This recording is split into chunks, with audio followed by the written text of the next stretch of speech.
Vamos então abrir nossas Bíblias, nosso estudo de hoje, Apocalipse capítulo 13. Apocalipse capítulo 13, nós vamos estar lendo todo o capítulo.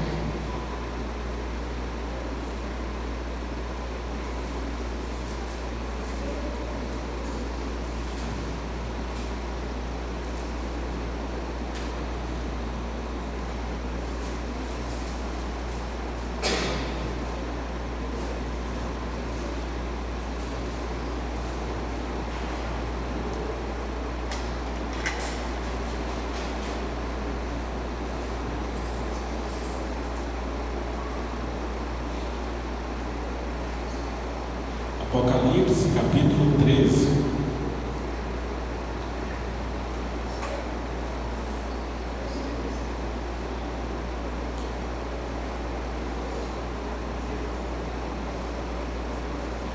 Todos nos encontraram? Amém? Apocalipse 13 diz assim a palavra de Deus: Vi emergir do mar uma besta que tinha 10 chifres e 7 cabeças, e sobre os chifres 10 diademas, e sobre as cabeças nomes de blasfêmia. A besta que vi era semelhante a leopardo, com pés como de urso e boca como de leão. E deu-lhe o dragão o seu poder, o seu trono e grande autoridade. Então vi uma de suas cabeças como golpeada de morte, mas esta ferida mortal foi curada, e toda a terra se maravilhou, seguindo a besta. E adoraram o dragão, porque deu a sua autoridade à besta. Também adoraram a besta, dizendo: Quem é semelhante à besta? Quem pode pelejar contra ela? Foi-lhe dada uma boca que proferia arrogâncias e blasfêmias, e autoridade para agir 42 vezes. E abriu a boca em blasfêmias contra Deus, para difamar o nome e difamar o tabernáculo, a saber, os que habitam no céu. Foi-lhe dado também que pelejasse contra os santos e os vencesse. Deu-se-lhe ainda autoridade sobre cada tribo, povo, língua e nação. E adora a Alaão todos os que habitam sobre a terra, aqueles cujos nomes não foram escritos no livro da vida do Cordeiro, que foi morto desde a fundação do mundo. Se alguém tem ouvidos, ouça. Se alguém leva para cativeiro vai. Se alguém matar a espada, necessário é que seja morto a espada. Aqui está a perseverança e a fidelidade dos santos. Vi ainda outra besta emergir da terra. Possuía 2 chifres, parecendo cordeiro, mas falava como dragão. Exerce toda a autoridade da primeira besta na sua presença. Faz com que a terra e os seus habitantes adorem a primeira besta, cuja ferida mortal fora curada. Também opera grandes sinais, de maneira que até fogo do céu faz descer a terra diante dos homens. Seduz os que habitam sobre a terra por causa dos sinais que lhe foi dado a executar diante da besta, dizendo aos que habitam sobre a terra que façam uma imagem à besta, aquela que foi ferida à espada e sobreviveu. E foi-lhe dado comunicar fôlego à imagem da besta, para que não só a imagem falasse, como ainda fizesse morrer quantos não adorassem a imagem da besta. A todos os pequenos e os grandes, os ricos e os pobres, os livres e os escravos, faz que lhe seja dada certa marca sobre a mão direita ou sobre a fronte, para que ninguém possa comprar ou vender, senão aquele que tem a marca, o nome da besta ou o número do seu nome. Aqui está a sabedoria. Aquele que tem entendimento, calcule o número da besta, pois é número de homem.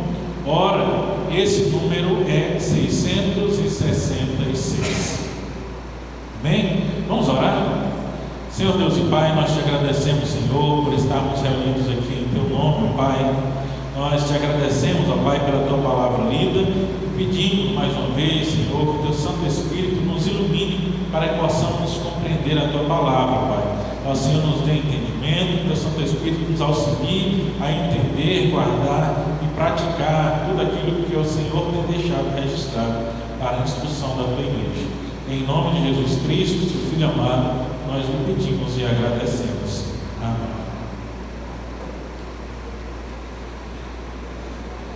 Esse aqui é o ponto, vamos dizer, central, né? É o surgimento da mesa, né? E termina com 666. Se tem uma coisa em Apocalipse que o povo fica fixado aqui, que a gente vai falar o tempo todo, é esse tal do 666. Nós já começamos a desmistificar a história quando lá no capítulo 7 a gente mostrou que Apocalipse não fala só da marca da besta, mas bem antes da marca da besta ele fala sobre a marca do Cordeiro. E aqui no texto, depois de João já ter falado na sessão anterior sobre a marca do Cordeiro, é essencial quando nós fazemos a leitura, ele diz que todos aqueles, quando ele vai falando de quem recebe a marca, ele diz todos aqueles que não tiveram seus nomes inscritos no livro da vida do Cordeiro. Então ele já dá um direcionamento do que acontece, que às vezes passa despercebido, porque o povo ele cria um alvoroço em cima da marca da besta.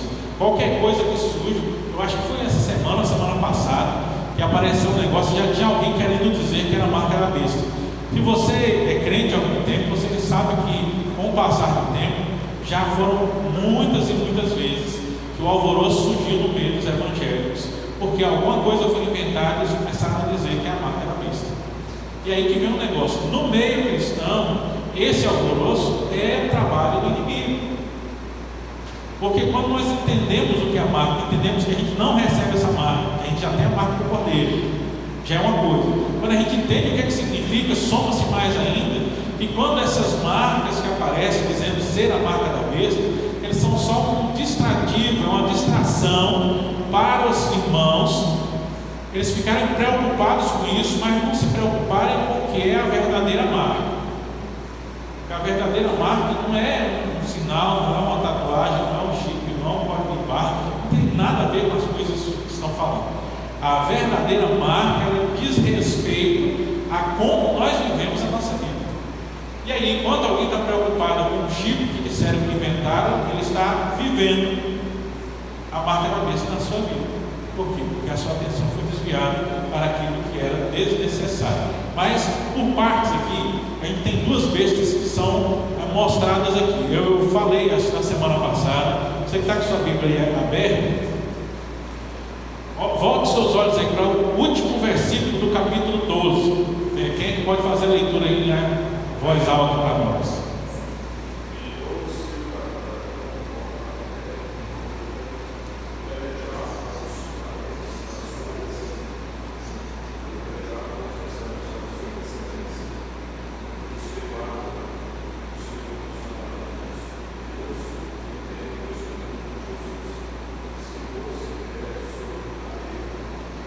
Então, o último versículo do capítulo 12, ele vai dar aí para nós a introdução, ele é a ruptura, é o que faz a ligação entre a história do capítulo 12 e a história do capítulo 13. A gente primeiro tem que lembrar que é uma continuidade.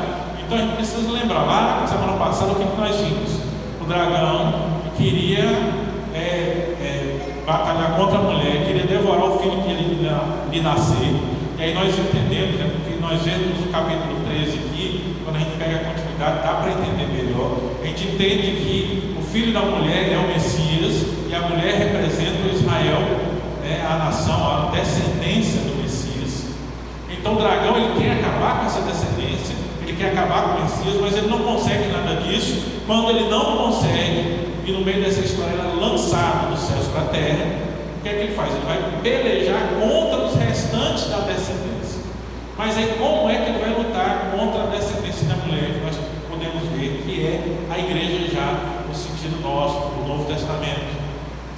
Ele chama os seus aliados.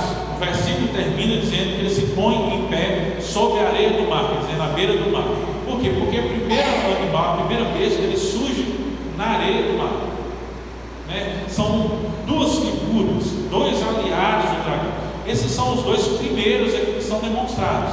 Porque no avançar do texto, quando nós vamos ver os capítulos lá mais à frente, a gente vai perceber que é o terceiro aliado do dragão, a que ele se refere como a grande Babilônia. Esses dois aqui são os dois primeiros que aparecem, e tem seus significados bem específicos. E aqui já vai a ligação, né? Porque se ele começa a falar de uma besta aqui, se nós olhamos lá o capítulo 12, e nós vamos procurar e encontramos o seu significado, a referência lá em Gênesis, o capítulo 13, a referência dele está em Daniel. Daniel, especialmente no capítulo 7 de Daniel. Se você tiver alguma coisa que marcar aí no seu livro, marca aí Apocalipse 13. E abra lá em Daniel, capítulo 7. Daniel, capítulo 7. Eu vou citando os versículos aqui, para quem possa se entender. Então, em Apocalipse 13, ele vai dizer que viu emergir do mar uma besta.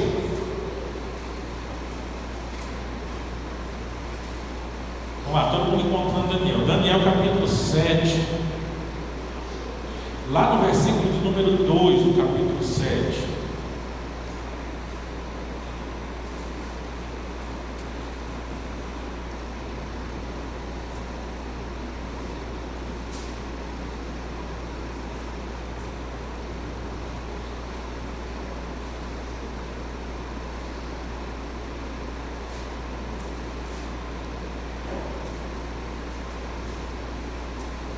Pronto, versículo 2, Daniel fala. Falou Daniel e disse: eu estava olhando na minha visão da noite, e eis que os quatro ventos do céu agitaram o mar grande. Quatro animais grandes, diferentes uns dos outros, subiam do mar. Então, a mesma direção, já começa do mar grande. O mar que Daniel estava ali é a mesma referência do mar que está falado ali por João em Apocalipse. João está lá em Patmos e fica um pouco mais acima do mapa. Daniel ficava aqui mais voltado em direção ao mar Mediterrâneo, na outra ponta, mas eles fazem referência ao mesmo mar. E os animais eles surgem do mar, né? O mar ele tem alguns significados. A gente vai ver a literatura apocalíptica. Um deles é de agitação. Quando o mar está agitado, ele faz uma referência a multidões, alvoroço, no meio das pessoas, no meio de tudo aquilo que acontece. Se o mar está parado, sem movimento nenhum, quase como um espelho, aí ele faz referência à calmaria. Então a condição do mar, ele vai dizer se está calmo ou se está agitado, mas ele vai falar nesse sentido. Então, quando ele vê o mar e o mar está agitado, ele fala que é no meio do povo, no meio da multidão, no meio da agitação. Não é algo que surge lá no deserto, né? Porque quando ele vai falar em referência a algo escondido, ele vai usar o deserto. Quando ele usa o mar, quer dizer onde as pessoas estão. Então não é algo que vai aparecer assim de repente, como escondido do nada. Ele vai ser algo que vai começar a aparecer no meio do povo mesmo, onde todo mundo está vendo. Então ele olha e vai surgindo do mar. O mar ainda dá aquela ideia que ele está ali, mas como ele está debaixo da água, ninguém está vendo. E de repente ele começa a subir, né? O versículo primeiro vai dar uma primeira característica da besta, que era os chifres da besta.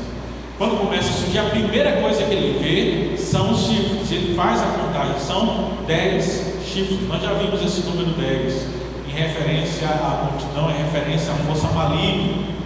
Então ele tem 10 chifres, semelhantemente ao que aparece em alguns outros textos. Ele tem 10 chifres, mas tem 7 cabeças. Lembra que eu falei da mistura? Eram 7 cabeças mais 10 chifres. Os chifres, eles representam o poder do mal, é 10. Mas as cabeças são 7 por quê? Porque ele quer imitar a Cristo. Então quando aparece ali o demônio com 7, é porque ele está imitando a Deus. O objetivo é de imitação. Você vê que ele tem 7 cabeças, 10 chifres. Sobre os chifres, 10 diademas. Diadema refere a coroa falsa, né? Então, o significado de poder, um poder que não é real. E sobre as cabeças, nome de blasfêmia, como se sobre cada cabeça estivesse escrito uma blasfêmia contra Deus. Mas a referência, os chifres são 10, as coroas são 10, né? E os nomes de blasfêmia estão sobre as cabeças. Então, primeiro ele vai mostrar que é uma criatura poderosa, mas com poder maligno, com uma autoridade que não é a autoridade de Deus, não é a autoridade original. E os 10 chifres e os 10 diademas, eles vão dar esse diferencial, né?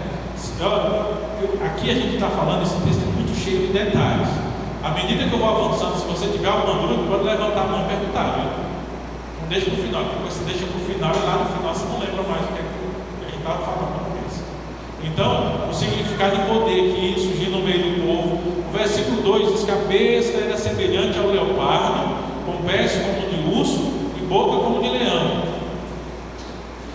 Essas 4 figuras vão estar lá em Daniel.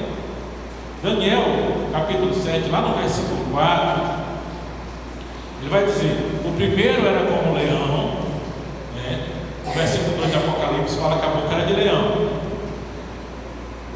tinha asas de águia, e quando eu olhei, foram arrancadas as asas e foi levantado sobre a terra e posto em pé como um homem, e lhe foi dado mente de homem. Esse continuei olhando, versículo 5, e eis aqui o segundo animal, semelhante a um urso. Lá no versículo 2, Apocalipse 13, ele fala que os pés eram como pés de urso. Versículo 6, depois disso continuei olhando, e eis outro animal semelhante a um leopardo, e tinha nas costas asas de ave, e também tinha esse animal 4 cabeças. E aqui a gente vê que primeiro fala que era semelhante ao leopardo. Então aqui tem o leopardo, o urso e a boca de leão, né? Esses são 3 animais. O 4º animal visto por Daniel, ele não descreve o animal em aparência de nenhum outro, ele só fala que era terrível e muito forte. Não há descrição nenhuma dele. Então, o que tem descrição, o que tem figura, que dá para fazer referência, todas as referências em figura que há no livro de Daniel, capítulo 7, nós encontramos aqui no capítulo 2. Então, para nós entendermos qual o significado dessa besta, a grande besta, 10 chifres, semelhante ao leopardo, com pés de urso, boca de leão e com o poder do dragão, a gente vai procurar referência em Daniel 7. Lá em Daniel 7, ele explica o que, que são esses animais aqui.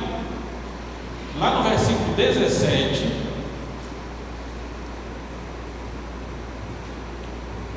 porque Daniel, você vê que Daniel é esperto, ele não só tem a visão, ele chega em alguém que está do lado e fala: me explica o que é que isso aí significa, que eu não estou entendendo. Ele vai lá e pergunta. Aí vai explicar para ele. Versículo 17 de Daniel 7: esses grandes animais, que são 4, são 4 reis que se levantarão da terra. Mas, versículo 18, os santos do Altíssimo receberão o reino e possuirão para todo sempre de eternidade a eternidade. Então, lá em Daniel, os anjos explicam para Daniel que os animais, as bestas que Daniel viu, ele representam 4 reinos.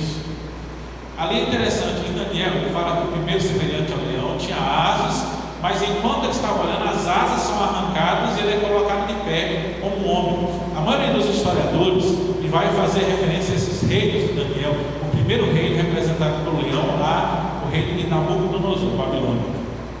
Um dos símbolos deles ali é o leão também. E ele faz referência mostrando justamente o acontecido com Nabucodonosor na história bíblica, né? Que ele ataca, ele é feroz, mas depois Deus faz ele virar um animal e passa lá no campo. Mas depois ele volta à consciência, se levanta, olha para as estrelas do céu e reconhece que só o Senhor é Deus. Então, quando fala que ele é colocado de pé, em postura humana, ele fala dessa redenção de Nabucodonosor. Então, a gente vai ter Nabucodonosor, os Medo-Persas, Assírio.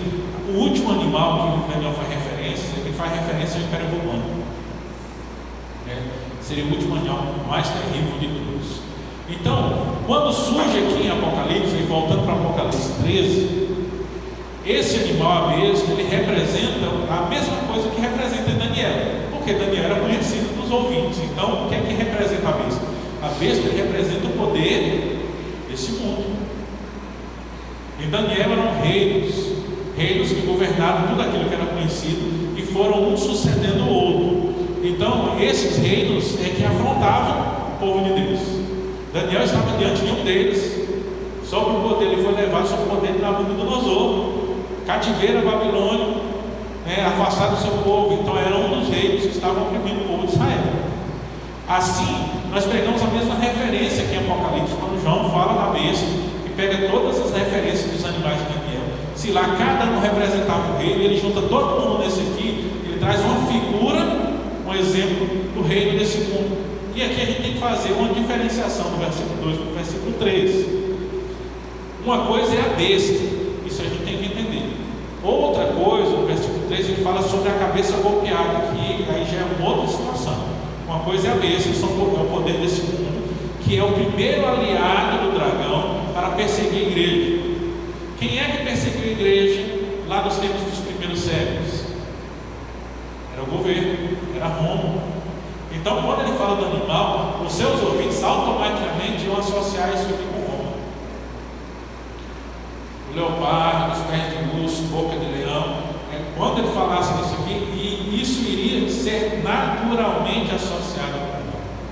Então, é uma referência ao poder desse mundo, para nós entendermos.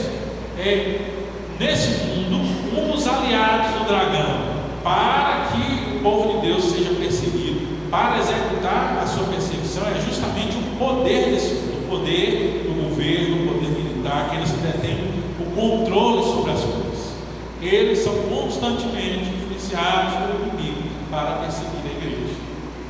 Você já viu o governo fazer alguma coisa que seja em favor da igreja? Qualquer coisa que é feita nesse mundo, tudo é proibido. Quando se fala de inclusão, todas as religiões são incluídas na escola, na educação, tudo é cultural, menos o cristianismo. Você chega em diversas religiões, eu tenho um exemplo lá da Bahia, Cristópolis. Cristópolis tinha uma festa muito conhecida na cidade, que é a festa do Divino, Não sei se vocês conhecem aqui, acho que alguns já devem ter contado. Eles saem na rua, fazem aquela caravana tocando e tal, e vão passando em todas as casas, em todos os lugares. No final eles vão arrecadando esmola, e no final eles fazem uma grande festa. Só que o pessoal passa cantando, tocando e dançando com a bandeira do Divino e bebendo. Lá na cidade onde a gente estava, tinha uma irmã que tinha sido membro da nossa igreja, que ela contou que quando chegou na religião, ela que, como católica, foi que começou a prática desta festa do Divino lá na região. Então tinha por volta da época, por volta de talvez uns 40 anos que tinha começado essa época. Então, na cidade era cultural a festa do Divino, começada há 40 anos. Mas eu indo para uma região onde eu cresci, na cidade de Cocos, na Bahia, a igreja presbiteriana lá tem mais de 100 anos. Só que nunca na cidade, a igreja com 100 anos de presença, ela nunca vai ser cultural. Por quê? Porque é evangélico. O evangelho nunca vai ser aceito como cultura. Ele sempre é tirado fora. Você pode estar aqui a vida toda, mas aquilo que começou depois vira cultura. Mas cristianismo nunca é considerado como cultura na sociedade. Por quê? Porque o governo, porque o poder, porque a autoridade, ela é aliada do dragão para perseguir a igreja. Não adianta a gente achar que vai influenciar. A função de cristãos, quando eles estão em cargos de autoridade, é fazer diferença. Mas não adianta achar que vai conseguir mudar o sistema. O sistema ele nunca vai mudar. Até Jesus voltar, ele nunca vai mudar, porque desde os primeiros tempos, João já mostra que, desde os primeiros impérios, ele sempre esteve a serviço do dragão e nunca vai deixar de estar a serviço do dragão. Por isso que a gente fala assim, por que os maus povos esperam tanto? Porque eles estão do lado do dragão. O poder está nas mãos dele. Então a besta ele vai representar a autoridade. E aí o que eu falei, a gente não pode confundir a besta, que é o sistema político, sistema de autoridade, e a cabeça. O versículo 3 ele fala que viu uma das suas cabeças sendo golpeada de morte, mas esta ferida mortal foi curada e toda a terra se maravilhou seguindo a besta. O que é que significa isso aqui? Ele foi ferido de morte, mas a ferida foi curada. Isso aqui é o empreendedorismo do dragão tentando se passar pelo Messias. Primeiro ele aparece com 7 cabeças, querendo se passar por Deus. Aí uma é ferida de morte e depois ressuscita. Ele está tentando imitar o Messias. Aqui a grande questão é o seguinte: a falsa imitação, vamos dizer, a imitação ruim, ela não é preocupante para nós. Porque é uma imitação ruim, ninguém acredita que seja verdadeiro. O problema é aquela imitação que é quase perfeita. Porque quando ele fala de que a cabeça foi golpeada e o povo se maravilhou e adoraram a figura, adoraram o dragão, a besta, e a cabeça que foi ali ferida e ressuscitou, isso quer dizer que as pessoas acreditavam que ali havia alguma coisa divina. Então, se você é muito estranho, se não está nada parecido, se é muito longe, se é muito caricato, caricato é aquilo que exagera as características, a gente não acredita, isso não tem problema. O problema é quando é muito parecido. Por exemplo, talvez você já tenha ouvido falar, eu já citei aqui uma outra vez, sujeito ali, acho que é dali da região do Brasil, o Henrique Cristo. Já viu alguma vez esse sujeito? Ele só parece programa do Ratinho, né? Ele não vai ser chamado de programa assim. Ele está ali, ele tenta fazer uma caricatura, né? Ele fez uma coroa de espinho para colocar na cabeça, né? Só que o espinho dele está tudo para fora, não está para dentro. Aí ele enrolou a voz, ele fala, ele chama Deus Pai, ele enrola a voz, mas todo mundo sabe, ninguém leva a sério, porque todo mundo sabe que ele não é caricato. Mas o problema é essa figura, quando ela aparece no nosso meio, confunde as pessoas. Porque há muito cristão, muitas vezes, tem confundido a besta com o Messias. Tem confundido a autoridade da besta com a autoridade de Deus. Porque ele quer se passar por isso. Então, o problema é quando é muito parecido. Então, a besta, a autoridade, aí ele vai falar a cabeça por quê? Porque ele vai falar, essa cabeça, ele representa o anticristo. Aí que a gente já falou, aqui ele dá a primeira aparecida figura do anticristo escatológico. Quer dizer, a figura, nós lemos lá em Tessalonicenses, 2 Tessalonicenses, que o homem da iniquidade ainda não se manifestou. Eles não pensam em ninguém que é o fim dos tempos. Porque o homem da iniquidade não se manifestou.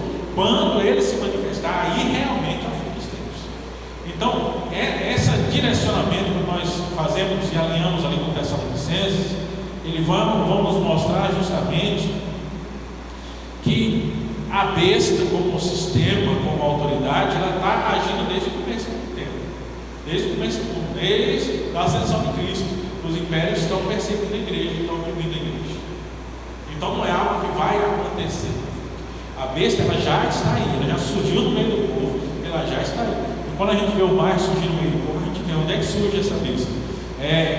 Conforme diz o reverendo Leandro Lima, seja ela numa ditadura, seja numa democracia, seja num principado, seja num reinado, seja no parlamentarismo, ou qualquer que seja o sistema de governo, ele sempre vai estar lá e está desde o começo dos tempos, e está agindo desde o começo dos tempos, atrapalhando o Evangelho.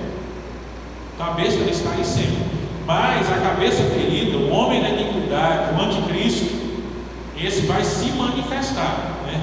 Paulo adverte em Tessalonicenses: já passaram por vocês muitos anticristos, quer dizer, há muitas figuras que remetem para isso, mas o grande, o anticristo escatológico, aquele que vai realmente afrontar tudo que precisa, esse ainda não se manifestou. Quando ele se manifestar, nós então saberemos, nós poderemos perceber. Mas o que é que acontece com tudo isso? Vai se culpar que adorarão o dragão, porque deu a sua autoridade à besta, e também adorarão a besta, dizendo: quem é semelhante à besta e quem pode pelejar contra ela? Foi-lhe dada uma boca que proferia arrogâncias e blasfêmias, e autoridade para agir por 42 meses. Acho que vocês já estão entendidos aí dos números, né? 42 meses, quer dizer, o período que a gente está aqui até a primeira parte se fundar, ele vai estar agindo. Então, desde o começo dos tempos, essa autoridade está aí perseguindo, oprimindo e atrapalhando a igreja. Ela só muda o foco. Até o terceiro século, ele perseguia a igreja, prendia, tirava os bens, mandava matar, era perseguição total. Depois do terceiro e do quarto século, ele vem Constantino. Depois Constantino, o próximo imperador, aí o cristianismo vira a religião oficial do Estado, se torna, a igreja se torna católica, apostólica, romana, né? Então a perseguição era toda, agora já não está mais matando, mas eles distorcem. Aí vem a imitação. Eles pegam a igreja, eles distorcem a doutrina, eles distorcem tudo, e nessa distorção eles estão trabalhando o evangelho ser pregado por toda a forma. Essa autoridade está livre. É por isso que na reforma, os reformadores eles faziam questão, principalmente no nosso lado, né, John Knox, quando ele funda a igreja presbiteriana na Escócia, um dos pilares da igreja presbiteriana na Escócia, que era uma igreja que não estava ligada ao Estado, era independente do Estado. Ele buscava justamente sair daquilo que aconteceu na Inglaterra com a igreja anglicana, onde o rei era o líder supremo da igreja. E até hoje, lá hoje é o rei, agora a gente acostumou, passar a vida toda falando príncipe Charles, né? Agora é o rei Charles, né? O rei Charles, ele é o líder supremo da igreja anglicana. Mas John Knox, ele começa a igreja presbiteriana, porque diz: o rei não pode ser o líder da igreja. Ele não pode misturar o eclesiástico com o comum, o governamental. Não pode haver interferência, são esferas diferentes. Abraham Kuyper, depois, muito tempo depois, ele promove uma ideia justamente dessa separação. A igreja tem a sua esfera de atuação, o Estado tem a sua esfera de atuação. Um não pode entrar na esfera de atuação do outro. Então, a igreja é separada do Estado, porque quando junta, nós estamos dando abertura para a função do dragão, porque está ali o amigo do dragão, que está no mundo, foi chamado por ele para pelejar contra a igreja. Então, o versículo 5: foi-lhe dado uma boca que proferia arrogâncias e blasfêmias, e a autoridade para agir por 42 meses, e abrir a boca em blasfêmias contra Deus, para lhe difamar o nome e difamar o tabernáculo, a saber os que habitam no céu. E foi-lhe dado também que pelejasse contra os santos e os vencesse. E Deus-lhe ainda autoridade sobre cada tribo, povo, língua e nação. Essa aqui é interessante, né? Tribo, povo, língua e nação é uma repetição do que a gente viu lá atrás, uma referência a Cristo, né? No capítulo 5. No capítulo 5, essa referência é feita a Cristo, que ele tem autoridade sobre toda tribo, povo, língua e nação. Aqui, a besta joga para si essa mesma autoridade, porque ela quer parecer Deus. Então, olha o versículo 7: eles pelejam contra os santos e os vencem. A gente precisa tomar cuidado, por quê? Porque a gente repete muitas vezes aquele versículo que diz: e as portas do inferno não prevalecerão contra ela. A igreja ela não vai ser vencida pelo inferno. A gente precisa saber entender, igual a gente tem que separar a besta do anticristo que é a cabeça. A gente precisa separar a igreja dos crentes. A igreja, como igreja, ela nunca vai deixar de existir.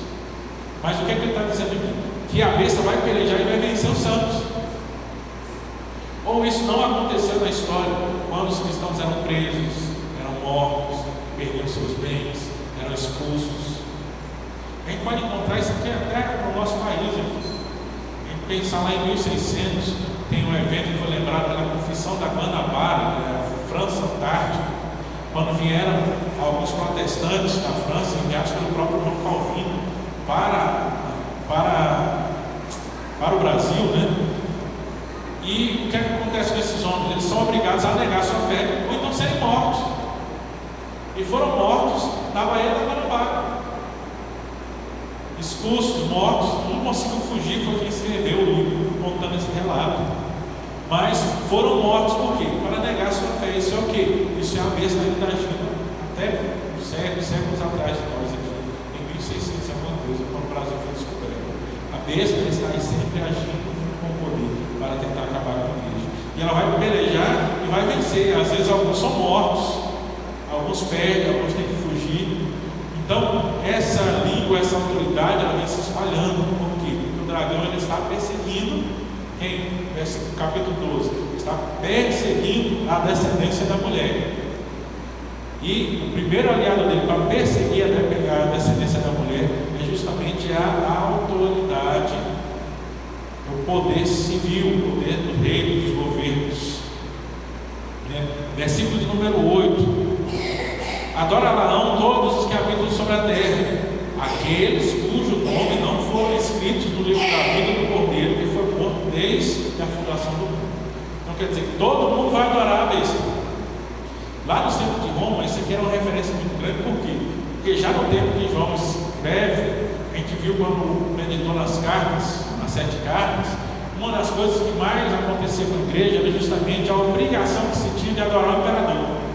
E quem não adorava o imperador não podia ser funcionário público, ele perdia os seus bens, perdia o direito de propriedade, perdia o direito de cidadania, perdia tudo. Então, adorar. Então, todos aqueles que não têm a convicção de Cristo, eles acabam adorando a besta. Eles vão adorar a besta. Ele diz: só não vão adorar aqueles que estão inscritos no livro da vida do Cordeiro. Aqui a referência do versículo 8 é aquilo que nós vimos lá nas sessões anteriores, no capítulo 7, quando ele fala sobre a marca de Cristo, receberam a marca. Os que foram inscritos, receberam a marca, esses não vão adorar, esses não correm o risco de receber a marca da besta também. Mas aí vem o versículo 9, e a referência: se alguém tem ouvidos, ouça. Para quem que ele está escrevendo? Para as igrejas. Ele está escrevendo para crentes, ele está dizendo para esses crentes: se alguém tem ouvidos, ouça. Se alguém leva para cativeiro vai. Se alguém matar a espada, é necessário que seja morto a espada. Aqui está a perseverança e a fidelidade dos santos. Aquele que tem um nome escrito no livro do Cordeiro, ele tem a salvação. Diz que o nome está escrito desde a fundação do mundo. Por isso que a gente fala que nós somos predestinados. Por quê? Porque ele escreveu o nosso nome desde a fundação do mundo.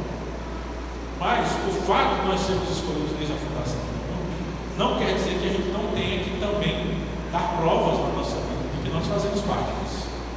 Então a confirmação de que nós fazemos parte disso, de que nós temos o livro que vem da nossa parte, é justamente o que ele chama a atenção aqui entre o versículo 9 e 10. Aqui ele vai falar da atitude do verdadeiro cristão. Ele está descrevendo o tempo em que o governo ele age junto com o indivíduo, ele é funcionário do diabo para perseguir a igreja. E muito ferrenhamente, ali no tempo de João, no primeiro século, segundo século, o império perseguiu a igreja. Mas o que ele está dizendo? Se você é salvo mesmo, preste atenção, qual é o seu procedimento? Ele vai dizer: se alguém leva para cativeiro vai. O que quer dizer isso? É que a linguagem aqui está um pouco, é uma linguagem meio poética, meio exótica, meio alguma coisa. O que ele está falando aqui é: não resistir. Quando o povo de Deus ele foi atacado pelos assírios e depois pelos babilônios para levar cativo o povo, Deus manda o profeta dizer: olha, vocês se entreguem a Nabucodonosor, não tentem se rebelar e não procurem auxílio do Egito, porque Deus está mandando ele para castigar vocês pelos pecados que vocês cometeram. E aí o povo ele se rebela e vai procurar o Egito. E para mim o pior da história é que eles ainda pegam o profeta, que profetizou para eles que eles não tinham que ir para o Egito, que ia desagradar Deus ir para o Egito. Eles pegam o profeta e levam amarrado para o Egito. O profeta não queria ir, eles levam. E aí o mal vem sobre o povo, porque é aí que o castigo ele aumenta. Deus falou: vão ser 70 anos no cativeiro. Aí no primeiro momento, 2 anos, aparece um profeta falso lá dizendo: 2 anos vocês vão voltar. Todo mundo gostou da mensagem, só que a mensagem era falsa. Então o que ele está dizendo? Se alguém leva para o cativeiro vai. Se alguém matar a espada, é necessário que seja morta a espada. Lembra lá de Pedro? Chega o soldado para prender Jesus, Pedro corta a orelha do soldado. E ainda bem que tinha Jesus lá, ele vai lá e cola a orelha de volta para o lugar. O que é que ele fala para Pedro? Quem vive pela espada, morre pela espada. A referência que é para a igreja em termos de perseguição, para eles não cederem à tentação de pegar em armas e se revoltar contra o Estado. Não é esta a função da igreja. Não é a função da igreja a revolta. Isso aqui fica bem claro. A gente pode encontrar isso, reverbera as palavras de Dietrich Bonhoeffer, foi um pastor luterano que estava ali na Alemanha, na Segunda Guerra Mundial, no tempo do governo de Hitler. e ele se envolve com um grupo que planeja matar. E ele é preso, ele produz alguns dos seus livros dentro da cadeia. E ali de dentro da cadeia, ele escreve justamente lembrando de textos como esse aqui, para dizer: olha, nós como povo de Deus, não é a função nossa como povo de Deus tentar fazer um jeito de tomar o poder. Nós não estamos ligados a essa ideia. O que é que João está dizendo aqui? Se você vai se manter na oração, ó, se alguém levar para o cativeiro, vai. Não pegue a espada, porque quem mata uma espada será morto com espada. E aí ele termina o versículo dizendo: aqui está a perseverança e a fidelidade dos santos. Esse que é traduzido como aqui está, ele pode também ter outras traduções como aqui se verá, ou aqui se requer, ou eis aqui. É aqui que é demonstrada a perseverança e a fidelidade dos santos. Quando se fala sobre tribulação, a igreja não vai passar por tribulação, mas ela vai ser vitoriosa na tribulação, se nós permanecermos fiéis. Isso aqui é muito importante, porque há muita gente que entrou na onda de guerra, só que a nossa guerra não é contra carne e sangue, e aí eles começam a se organizar para de alguma forma lutar contra aquilo que eles consideram que não é de Deus. Então vamos levantar, vamos fazer protesto, vamos fazer isso, vamos fazer aquilo. O que é que João está dizendo? A perseverança dos santos está em resistir, em suportar as provações. Por quê? Paulo já fala nos seus escritos, porque a provação produz perseverança, a perseverança, experiência, e a experiência, esperança. É passando por isso que nós somos salvos, não tentando resolver as coisas. Eu acho interessante que isso aqui é muito bem descrito numa obra ficcional. Tem um filme que eu gosto, para mim é um dos melhores filmes já produzidos nos últimos anos, que é Paulo, Apóstolo de Cristo. Em uma das cenas do filme, o grupo resolve atacar os soldados para poder libertar Paulo. E aí, quando chegam lá, todo mundo consegue entrar, matam os soldados. Eles chegam na cela que ficava num buraco no chão, e Paulo está lá embaixo e fala: Paulo, nós viemos se libertar. Aí ele pergunta: em nome de quem? Ele fala: em nome de Jesus. Ele fala: vocês não conhecem Jesus, porque se vocês conhecessem, vocês não estavam fazendo o que vocês estão fazendo aqui agora. E o retrato é claro, porque essa mensagem ela está não só aqui em João, mas está também nos escritos de Paulo. É a perseverança demonstrada que em suportar a aprovação, não se revoltar contra ela. Então ele abre esse adendo justamente para a gente ver: a besta está aí desde o começo dos séculos, a gente não vai derrubar. É função dela ajudar o diabo nessa perseguição. Isso faz parte da nossa história até a vida do nosso Senhor Jesus Cristo, porque por enquanto ainda está bom. Quando o homem da iniquidade se manifestar, que o negócio vai ficar preto, mas por enquanto ainda está bom. Então não há esta possibilidade. Ele nos chama aqui a demonstrar perseverança e fidelidade, agindo como aquele que tem sim o livro escrito no livro da vida. Porque quem tem o nome escrito no livro da vida, essa é a atitude que se espera dele, segundo aqui o escrito de João. Então aí ele vai para o versículo 11, né? Ele falou da primeira vez, exalta e ressalta a atitude que devem ter os verdadeiros cristãos diante de tudo aquilo que está acontecendo. Versículo 11: vi outra besta emergir, a segunda besta, e essa possuía 2 chifres. É interessante, a primeira tem 10, aí a outra só sai com 2, né? No texto de Daniel, quando ele fala da primeira besta, os 10 chifres, ele vai falando o chifre, de cada chifre ele representa uma nação. Eu já fiz um estudo assim, Daniel, você consegue pegar todas elas assim, desde os primeiros. Ele vai pegar desde Nimrod, a Torre de Babel, né? O primeiro império babilônico, Babel, Nimrod, vai mostrar todos, aí vai encontrando todos os 10 impérios, até chegar no último império, até chegar em Roma, que é representado no chifre pequeno e tal. Representava muitas nações, mas aqui aparece agora com 2 chifres. Por que 2? O outro tinha 10. 10, ele vinha mostrar poder, muito chifre, muito poder, né? Apocalipse é sempre isso, muito chifre, muito poder. Aqui aparece 2, por quê? Porque aqui ele está se passando por uma outra figura. Você vê que o inimigo ele sempre tenta imitar, ele nunca é original, ele sempre vai imitar. Então, 2 chifres, por quê? Porque o cordeiro tem 2 chifres. Justamente ele diz ainda no versículo 11 que ele parece um cordeiro. Mais ainda, versículo 11, ele parece um cordeiro, mas fala como um dragão. Versículo 12, ele exerce toda a autoridade da primeira besta na sua presença, faz com que a terra e seus habitantes adorem a primeira besta, cuja ferida mortal foi curada. Também opera grandes sinais, de maneira que até fogo do céu faz descer a terra diante dos homens. Seduz os que habitam sobre a terra por causa dos sinais que lhe foi dado a executar diante da besta, dizendo aos que habitam sobre a terra que façam uma imagem à besta, aquela que foi ferida a espada e sobreviveu. E lhe foi dado comunicar fôlego à imagem da besta, para que não só a imagem falasse, como ainda fizesse morrer quantos não adorassem a imagem da besta.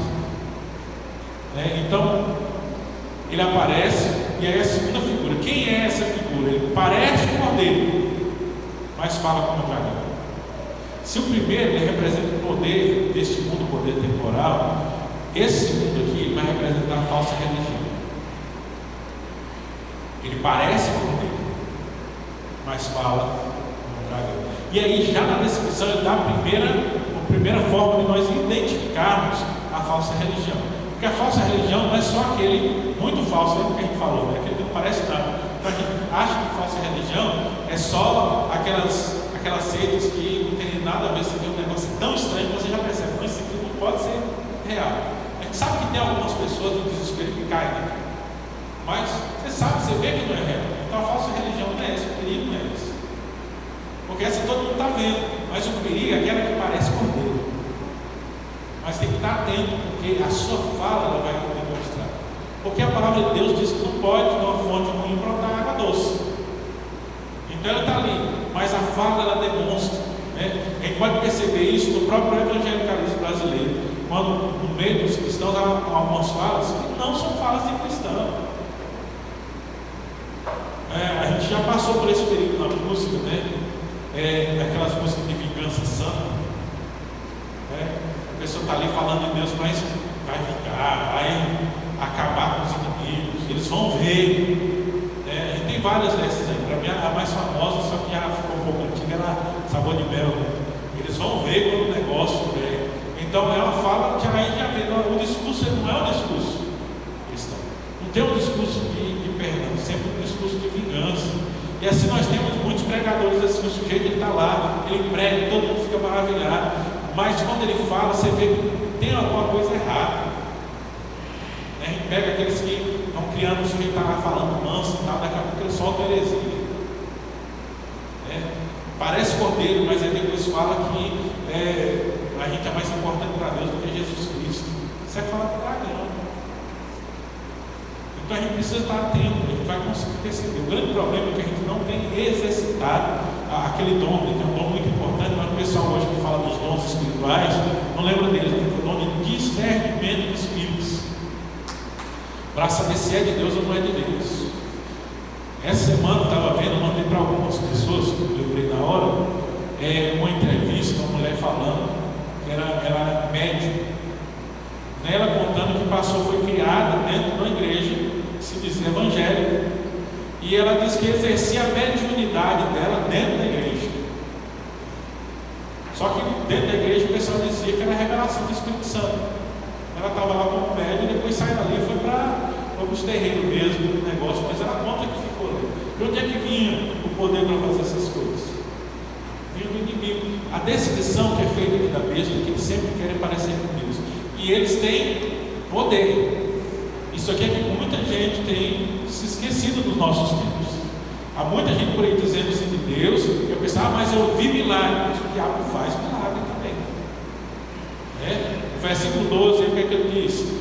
Ele recebe toda a autoridade da primeira besta e na sua presença faz com que a terra e os seus habitantes adorem a besta. Versículo 13. Também opera grandes sinais, de maneira que até fogo do céu faz descer a terra diante dos homens.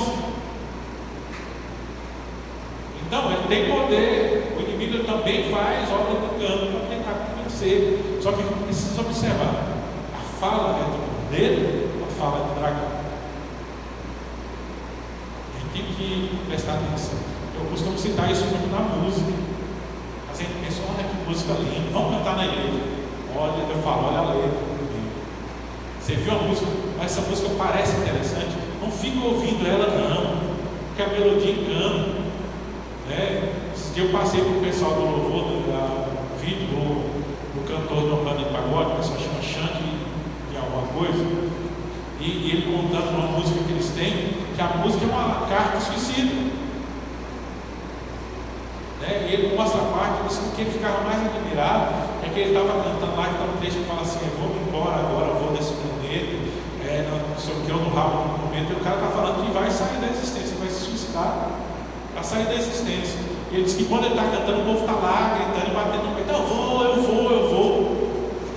E ele mesmo diz, o descrente diz: quando o ritmo, quando a melodia é boa, o pessoal não presta atenção no que está falando.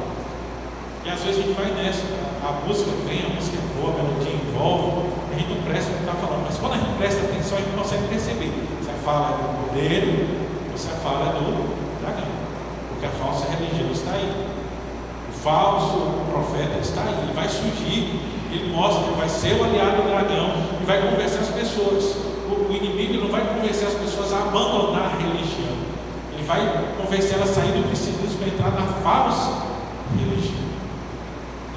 Vai ter sinais, vai ter milagre. Versículo 14: ele seduz os que habitam sobre a terra por causa dos sinais que foi dado a executar, e coloca o povo para fazer imagem da besta.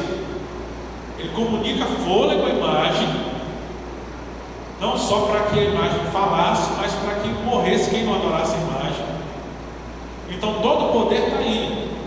Ele vai aparecer, vai seduzir, vai implantar a falsa religião, e o povo vai caminhar diante dele. Isso aqui está relatado. Lembra lá quando eles estão diante do Senhor, chega e manda dos cordeiros à direita, dos bodes coloca à esquerda, ele diz: vinde benditos do meu Pai.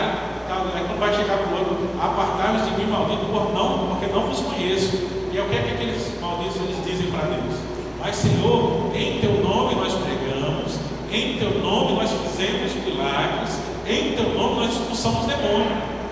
Mas ele diz: não vos conheço. Por quê? Porque a falsa religião, se a gente não prestar atenção naquilo que se fala, a fala é do cordeiro ou a fala é do dragão. Por isso que a gente tem que pesar sempre para observar tudo: a fala do cordeiro ou é do dragão. E aí, quando ele consegue seduzir todo mundo, versículo 16: e a todos, os pequenos, os grandes, os ricos, os pobres, os livres, os escravos, faz-lhes que se seja dada certa marca sobre a mão direita e sobre a fonte, para que ninguém possa comprar ou vender, senão aquele que tem a marca, o nome da besta ou o número do seu nome. Você vê que ele está falando aqui no versículo 17, ele coloca três coisas, né? A marca, o nome da besta ou o número do seu nome. Só aqui já dá para saber, não é uma coisa só, mas são representações. Mas o que representa aqui? Quando ele fala no versículo 16 que vai dar certa marca sobre a mão direita ou sobre a fronte. Primeira coisa, a gente volta lá para os primeiros capítulos. Lembra da primeira sessão, quando aparece Jesus glorificado, aí João vê o trono de Deus, e aí ele vê os anjos e o livro selado com 7 selos. Ele está em que mão daquele que está sentado aqui? E volta lá para ler, vai dizer: a mão direita daquele que está sentado no trono estava o livro. Aí vem o cordeiro e toma da mão direita daquele que está assentado no trono o livro para abrir os selos. Mão direita representa a mão de poder. O rei, quando ele falava a mão direita, era a mão com que ele dava a ordem, com que ele exercia a sua autoridade. Era a mão que segura o cetro. Lá na história de Esther, é a mão que estava ali com o cetro, que tinha que ser estendido para que ela pudesse chegar perto do rei. Então, quando ele fala aqui, a marca é colocada na mão direita, é a mão que se executa, a mão da autoridade. Então, quando ele fala da marca que vai ser sobre a mão direita, ele quer dizer que a marca é aquilo que nós fazemos. Não é que vai vir colocar aqui no dorso da mão um chip, uma tatuagem, qualquer coisa assim. Aí o pessoal se perde. A mão direita quer dizer aquilo que a gente faz, que a gente tem poder para fazer. Então, quem é que tem a marca da besta? Só pegando o exemplo aqui dos nossos noticiários. Quando o político vai lá e com uma canetada, ele desvia 200 milhões dá saúde para o seu próprio bolso, a mão direita que é assim ali é a marca da besta. Porque a sua ação ele demonstra que ele não tem conhecimento de Deus, demonstra que ele age contra Deus. Então é aquilo que nós fazemos. Por isso que eu falei, o pessoal fica correndo, surgiu o código de barras, é a marca da besta. Surgiu não sei o que, ele fala do chip de identificação, é a marca da besta. A tatuagem é a marca da besta. Todo esse negócio, toda essa correria, esse frenesim que o povo evangélico gosta de fazer, só serve uma coisa, para desviar a atenção. Porque está muito irmãozinho dentro da igreja, preocupado com a marca da besta, aqui eu não posso ter o chip, eu não posso ter isso, eu não posso ter aquilo, mas na sua ação ele está devendo irmão e não paga. Mas no seu dia a dia, ele faz as coisas do seu trabalho para poder passar perto do outro que está trabalhando com ele. A sua prática é uma prática reprovável diante de Deus. Quem tem uma prática reprovável diante de Deus, ele tem a marca da besta. A marca da besta é isso. Por isso que eu diz, aquele que tem o livro, o nome escrito no livro da vida, aquele que pratica, como ele falou lá no versículo 10, né, a mansidão, o comprometimento, o se colocar no lugar do outro, tantas coisas que são ensinadas em todo o Novo Testamento, esse tem a marca de Cristo. Mas aquele que pratica o ódio, a violência, os crimes, os assassinatos, todas aquelas coisas que são encontradas ali como desagradando a Deus, essas atitudes elas são a marca de Cristo. Do mesmo modo, mão direita e fronte, quer dizer, tudo que eu faço, mão direita, tudo que eu penso. Então a marca da besta está nos pensamentos e nas ações dos homens. Quem tem a marca da besta? Aquele que pensa e que age como a besta. Aquele que pensa e que age fora dos princípios de Deus. Então, enquanto as pessoas estão preocupadas com o símbolo, com o sinal, com o seu com tatuagem, com o chip, para não ser marcado, primeiro que já não entenderam nada, porque a gente viu lá, se eu tenho a marca de Cristo, eu não vou ter a marca da besta. Ele fala que todos aqueles que não foram escritos no livro da vida, esses vão receber a marca da besta. Mas aí muitas vezes ele está pensando ali porque ele acha que ele é crente, mas na verdade ele está carregando a marca da besta naquilo que ele faz e naquilo que ele pensa. Então esta é a marca da besta. E aí ele vai falar aqui, que vem a grande controvérsia, é porque quando chega no versículo 18, ele vai falar, aqui está a sabedoria, aquele que tem entendimento calcule o número da besta, pois é número de homem. Ora, esse número é 666. Lembra lá atrás? O número de Deus é 7. Perfeição. O 6 é aquele que quer ser, mas não é. Então, o número do homem, o número do perfeito. Então, 666 é o homem amplificado. Porque o judeu, quando ele repetiu 3 vezes, é um sinal de superlativo. Então, ele não tinha grandão. Por exemplo, se a gente pensasse em português, no raciocínio judaico, se ele falar que alguém era grandão, ele não falava grandão, ele falava grande, grande, grande. Ele simplesmente repetia o qualitativo.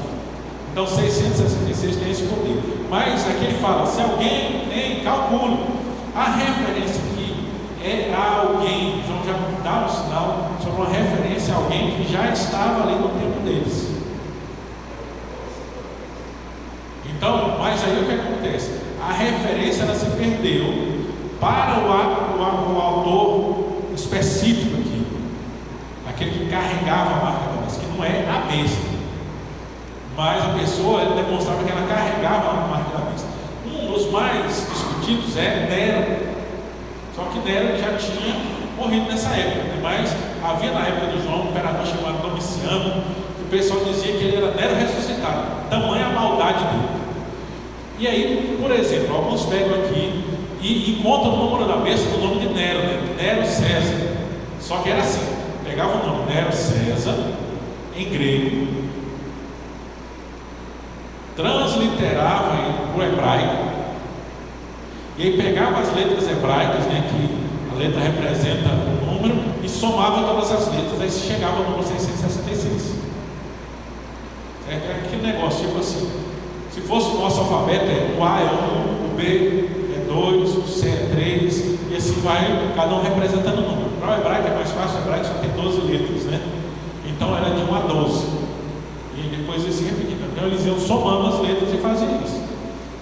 Mas essa soma era só uma exemplificação. Ele fala em número de homem. Alguns dizem, chegaram a dizer, mas isso não tem comprovação arqueológica, que o número do palácio do imperador dentro de Roma era 666 na volta. Mas aí vem o pessoal que tenta calcular, né? Tem um outro exemplo que o pessoal, eu ouvi esse de um adventista do sétimo dia. Ele fala que a besta é o Papa, né? Porque ele tem um chapéu lá quando ela é coroada, aquele chapéu branco alto que tem assim, parece uma cartolina enrolada. Ele tem uma inscrição que diz vigários filhos dele, o vigário filho de Deus. E aí eles começam a calcular e eles vão pegando. Só que aí é um negócio que eles falam, ele pega a expressão que é em latim, e eles vão pegar todas as letras, ele não vai somar todas as letras, ele pega as letras que tem referência nos algarismos romanos, né? Essa palavra romano, I, V, X, D, então todas essas letras. Então ele tira todas as letras que tem referência no algarismo romano e vai somar todas elas e acha 666. Na verdade, eu acho que fica um pouco forçado. A maioria fica forçada. Tem gente que já calculou e achou o nome da besta no nome de Hitler, né? Só que aí lá em Hitler tinha que considerar o alfabeto e os números Hitler, só que aí não era o número 1, por exemplo, se a 1 representava 1, não era 1, era 101 que ele calculava. Entendeu? Que ele pegava e colocava sobre 100, acrescentava 100. Aí eles calcularam e conseguiram achar. Se você for procurar, você vai achar um monte de lugar que se você vai conseguir tirar do nome ali, você dando um jeitinho para cá, um jeitinho para lá, você acha que 666.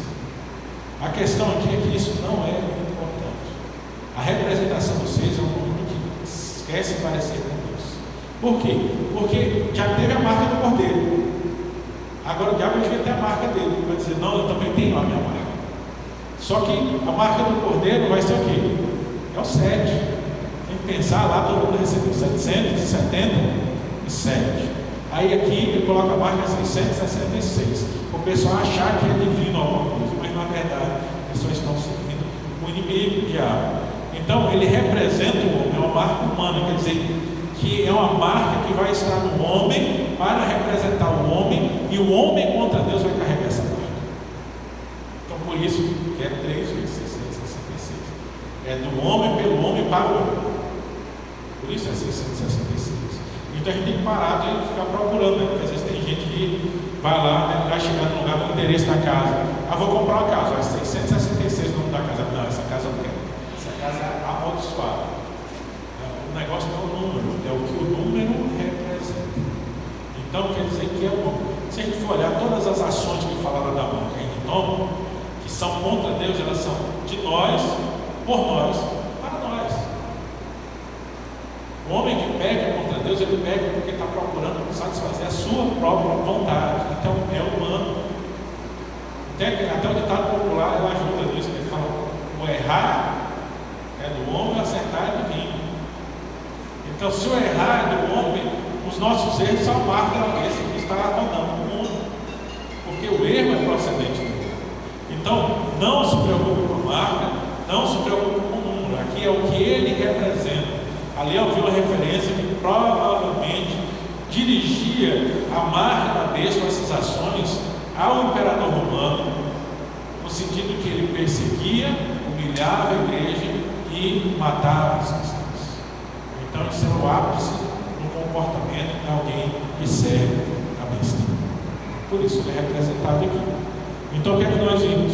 Na marca, ela não é um sinal específico. Aqui mesmo ela aparece com 3 representações, né?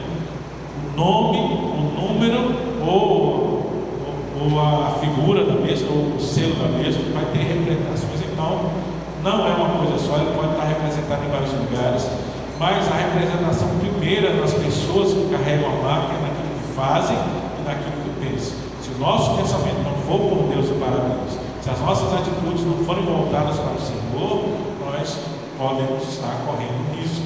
Mas aqueles que foram lavados pelo sangue do Cordeiro não correm o risco de tomar a marca da besta. Mas ainda assim, é preciso estar atento.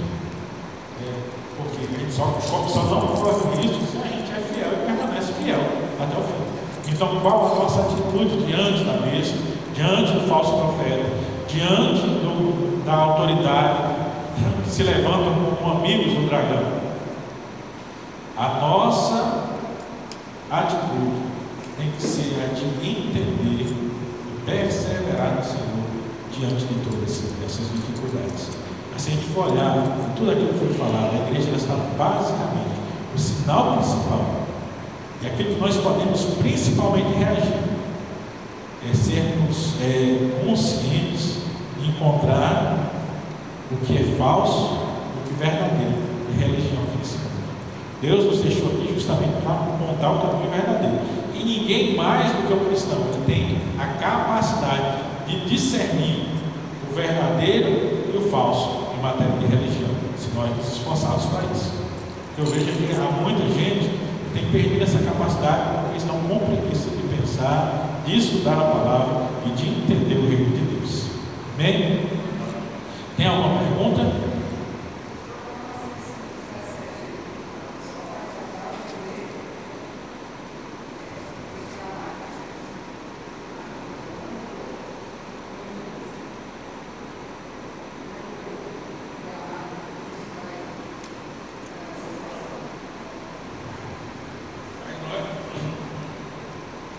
No caso, quando ele fala que ninguém vai comprar e vender, a gente vai ver como os cristãos sempre viveram na história, né?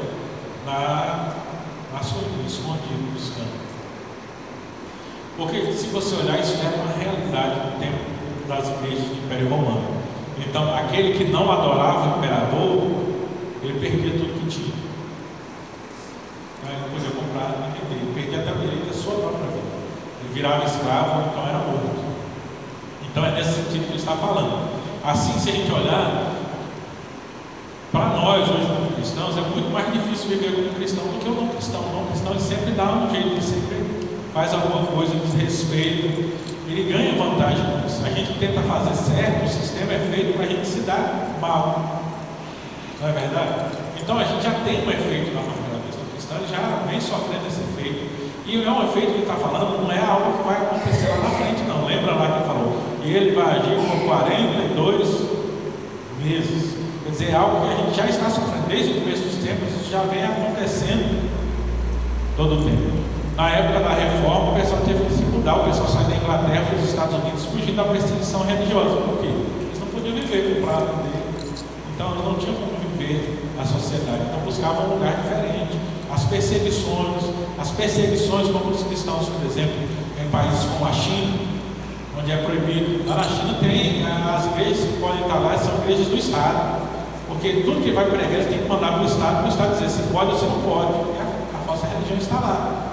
Você pegar países de dominação muçulmana, os cristãos eles não podem viver. Porque toda aquela guerra lá em Israel, porque o muçulmano e o cristão eles não podem viver juntos. Eles não querem. Todo aquele lugar ali que o pessoal está brigando, que eles querem ocupar, ali chegou o pessoal de Israel que queria montar o Estado de Israel e ofereceram para os palestinos que estavam naquele lugar dinheiro 3, 4 vezes o valor daqueles imóveis ali, que eles podiam se mudar para outro lugar e montar uma comunidade palestina em outro lugar, tranquilo, mas eles escolhem ficar ali e impedir que ali esteja Israel e estejam os cristãos, né? Porque mais do que o judeu, o cristão é muito mais perseguido ali em Jerusalém do que o judeu. Então, nesse sentido, ninguém pode entrar, não pode comprar, não pode vender, está relatado nisso aí. Então, toda a história vai ter aqui, a gente tem os impedimentos que vão aparecendo diante de nós, cada vez mais, para que a gente não possa fazer as coisas como a palavra nos ensina. Isso aí é a ação da parte da besta. Aqueles que são do lado lá deles, para eles está tudo bem, eles podem tudo. Mas aquele que se declara cristão, ele não pode nada. Isso aí é o que representa João quando ele fala de comprar e vender.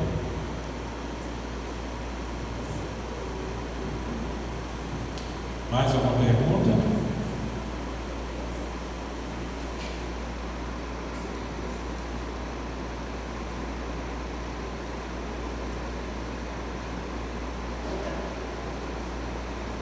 Bom, se não tem mais perguntas.